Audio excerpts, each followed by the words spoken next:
Hello বন্ধুরা, ভিডিওটি একদম শুরু থেকে শেষ পর্যন্ত মনোযোগ দিয়ে দেখুন, কারণ আজকে আমরা এমন একটি প্রশ্নের উত্তর খুঁজে বের করব যা প্রায় সবার মনেই কখনো না কখনো এসেছে। ভিডিওর একদম শেষে গিয়ে আপনি স্পষ্টভাবে বুঝতে পারবেন কেন বাংলাদেশে ঠিক ৬টি ঋতু আসে অথচ পৃথিবীর অন্য অনেক দেশে মাত্র ৪টি ঋতু দেখা যায়। শুধু তাই নয়, আমরা এবার দেখাবো পৃথিবীর ঠিক কোন কোণে হেলে থাকলে কোন ঋতু আসে, আর সেই ঋতুতে আমাদের চারপাশের মানুষ, পশু পাখি আর প্রকৃতি কিভাবে সাড়া দেয়। চলুন শুরু করা যাক। আপনি কি কখনো ভেবে দেখেছেন পৃথিবী প্রতি বছর একই পথ ধরে সূর্যকে একবার করে কিভাবে ঘুরে আসে? আমরা কি জানি কখনো প্রচণ্ড গরম কেন পড়ে, কখনো টানা বৃষ্টি কেন হয়, আবার কখনো কনকনে শীত কেন আসে? পৃথিবীর দুই ধরনের গতি আছে। একটি আবর্তন, নিজের অক্ষের ওপর ঘোরা, যার ফলে দিন রাত হয়। আরেকটি পরিক্রমণ, সূর্যকে কেন্দ্র করে ঘোরা। কিন্তু শুধু পরিক্রমণেই ঋতু বদলায় না। আসল খেলোয়াড় হলো পৃথিবীর অক্ষের হেলে থাকা অবস্থান, প্রায় ২৩.৫ ডিগ্রি। এই ২৩.৫ ডিগ্রি হেলে থাকা অক্ষটি সারা বছর মহাকাশে একই দিকে মোটামুটি ধ্রুবতারার দিকে স্থির থাকে। পৃথিবী যখন সূর্যের চারদিকে ঘোরে তখন এই স্থির দিকের অক্ষের কারণে কখনো উত্তর গোলার্ধ সূর্যের দিকে হেলে থাকে, কখনো দক্ষিণ গোলার্ধ। এই হেলে থাকার কোণকেই বিজ্ঞানীরা বলেন সূর্যের ঘোষণা কোণ বা সোলার ডেক্লিনেশন। এই ধরনের জ্ঞানমূলক ও অনুপ্রেরণামূলক কন্টেন্ট পেতে দয়া করে আমাদের চ্যানেলটি সাবস্ক্রাইব করে রাখুন। জুন মাসে গ্রীষ্ম অয়নকালে এই কোণ হয় +২৩.৫ ডিগ্রি। তখন সূর্যরশ্মি সরাসরি কর্কটক্রান্তি রেখার ওপর পড়ে। মার্চ ও সেপ্টেম্বরে বিষুবের সময় কোণ থাকে ০ ডিগ্রি, সূর্যরশ্মি সরাসরি বিষুব রেখার ওপর পড়ে। আর ডিসেম্বরে শীত অয়নকালে কোণ হয় -২৩.৫ ডিগ্রি, সূর্যরশ্মি তখন মকরক্রান্তি রেখার ওপর সরাসরি পড়ে। বাংলাদেশ প্রায় ২০ থেকে ২৬ ডিগ্রি উত্তর অক্ষাংশে অবস্থিত, অর্থাৎ ঠিক কর্কটক্রান্তি রেখার আশপাশে। এই বিশেষ অবস্থানের কারণেই সূর্যকোণের সামান্য পরিবর্তনও এখানে স্পষ্টভাবে অনুভূত হয়, আর বঙ্গোপসাগরের জলীয় বাষ্প যোগ হয়ে তৈরি করে বাড়তি দুটো ঋতু, বসন্ত আর হেমন্ত। একটা মজার তথ্য, পৃথিবী সূর্যের সবচেয়ে কাছে থাকে জানুয়ারিতে, প্রায় ১৪,৭০,০০,০০০ কিলোমিটার দূরত্বে, আর সবচেয়ে দূরে থাকে জুলাইয়ে, প্রায় ১৫,২০,০০,০০০ কিলোমিটার দূরত্বে। কিন্তু এইমাত্র ৩% দূরত্ব পার্থক্য ঋতুর জন্য প্রায় গুরুত্বহীন। আসল নিয়ন্ত্রক হল অক্ষের কোণ। এবার চলুন মাস ধরে ধরে দেখি। জানুয়ারি ও ফেব্রুয়ারিতে সূর্যের কোণ থাকে -২০ থেকে -২৩ ডিগ্রির মধ্যে, অর্থাৎ উত্তর গোলার্ধ সূর্য থেকে সর্বোচ্চ হেলে থাকা অবস্থার কাছাকাছি। সূর্যরশ্মি বাংলাদেশে খুব তেরছাভাবে এসে পড়ে। দিন ছোট হয়ে যায় প্রায় ১০.৫ ঘন্টা, আর রাত বড় হয়। তাপমাত্রা নেমে যায় ৮ থেকে ১৫ ডিগ্রি সেলসিয়াসে, উত্তরাঞ্চলে আরও কম। এই সময় খেজুরের রস সংগ্রহ, পিঠাপুলি তৈরি, পৌষ সংক্রান্তি আর ঘুড়ি উৎসব হয়। শীতবস্ত্র বিতরণ কর্মসূচি চলে। চরাঞ্চলে আলু, টমেটো, ফুলকপির চাষ হয়। সাইবেরিয়া ও মধ্য এশিয়া থেকে অতিথি পাখি হাওর বাওড়ে আসে, যেমন সরালি আর বালিহাঁস। সাপ ও ব্যাঙ প্রায় নিষ্ক্রিয় হয়ে পড়ে। শিমুল পলাশ গাছ পাতা ঝরিয়ে নতুন কুড়ির প্রস্তুতি নেয়। সরিষা ক্ষেত হলুদে ছেয়ে যায়। ফেব্রুয়ারির শেষ থেকে এপ্রিলের শুরুতে সূর্যের কোণ -১০ থেকে ০ ডিগ্রিতে দ্রুত বদলায়। সূর্য দ্রুত বিষুবের দিকে অগ্রসর হয়। দিন প্রতিদিন প্রায় ২ মিনিট করে লম্বা হতে থাকে। বাতাসের আর্দ্রতা কম, আকাশ পরিষ্কার। পহেলা ফাল্গুনে হলুদ বাসন্তী পোশাকে বসন্ত বরণ হয়। বইমেলার শেষ পর্ব চলে।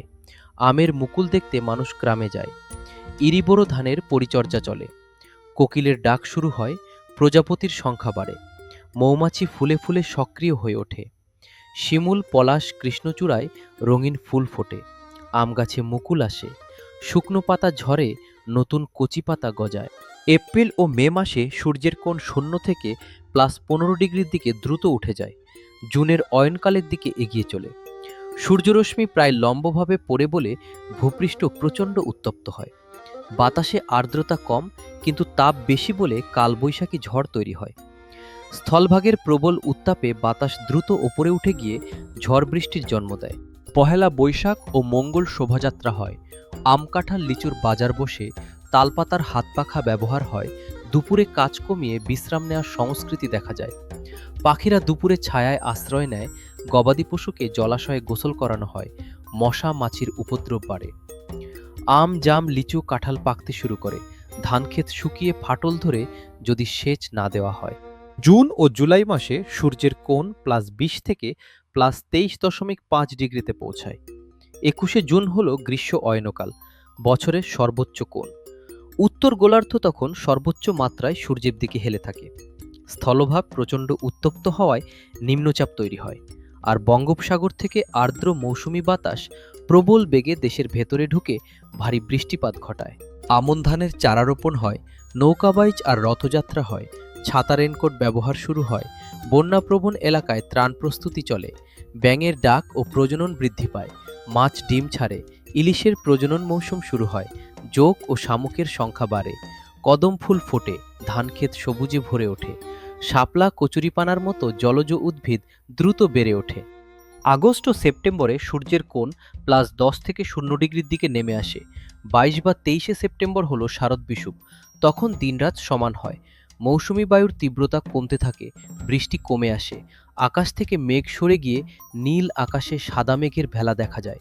দুর্গাপূজা হয়, কাশফুল দেখতে মানুষ ভ্রমণে যায়, আমন ধানের পরিচর্যা চলে, নদী তীরে পূজার প্রতিমা তৈরি ও বিসর্জন হয়, পরিযায়ী পাখিদের প্রাথমিক আগমন শুরু হয়, মশার প্রকোপ কিছুটা কমে, চিল বাজ পাখি বেশি সক্রিয় দেখা যায়, কাশফুল মাঠ জুড়ে ফোটে, শাপলা শালুক ফোটে, ধানের শীষ বের হতে শুরু করে। অক্টোবর ও নভেম্বরে সূর্যের কোণ 0 থেকে -15 ডিগ্রির দিকে দ্রুত নামতে থাকে। ডিসেম্বরের অয়নকালের দিকে এগিয়ে চলে। বাংলাদেশে দিন ছোট হতে থাকে, রাতের তাপমাত্রা কমে শিশির পড়া শুরু হয়, বাতাসে আর্দ্রতা কমে আসে।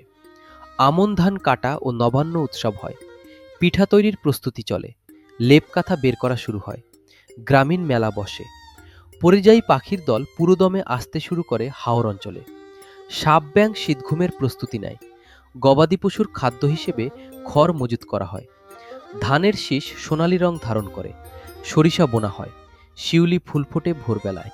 ডিসেম্বর মাসে পৃথিবী আবার সেই অবস্থানে ফিরে আসে যেখানে সূর্যের কোণ -23.5 ডিগ্রি, শীত অয়নকাল, বছরের সবচেয়ে ছোট দিন এবং সবচেয়ে বড় রাত।